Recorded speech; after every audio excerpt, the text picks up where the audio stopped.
This is gonna be my fiberglass repair 101. So first you're gonna look at what you're gonna be working on, and then you're gonna decide what tool you're gonna be using. I'm gonna be using an airsaw just to make everything even and open up the crack. If you have a crack, everything is gonna like lay over it. Once you do straight cut, everything will start lining up. You know, you can play with it. Straight cut, and then you wanna tape just to seal the back part, so when you put the resin, it doesn't just bleed through. A lot of people lack on prepping. If you don't have one of these, you can use this. Just a piece of sandpaper, 80 grit. If it's more grittier than 80 grit, maybe a 45, something very strong, you can do it. Please, please, please sand everything. This is an example of what you want. Doesn't have to be perfect. As long as you see this like really gritty, you should be fine. When you buy any of these kits, always read the instructions. Don't just come and get a cup or resin and pour a bunch of hardener on, because it won't work. Read your instructions and just follow up. If you don't put enough MEK or hardener,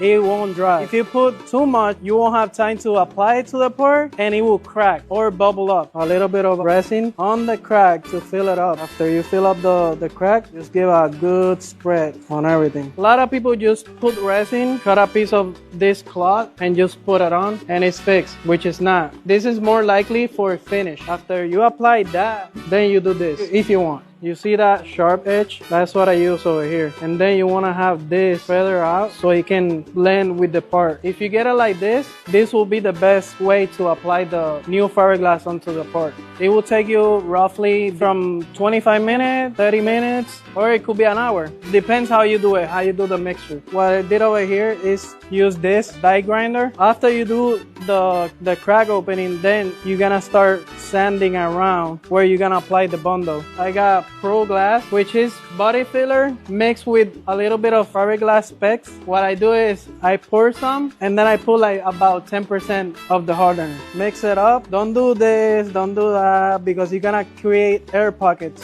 Collect it, spread it out, and that's it. That's the best way to mix it. Doesn't have to be perfect. Remember, you're gonna sand it down. Right here is 80 grit. That's what you wanna use to start sanding your body filler.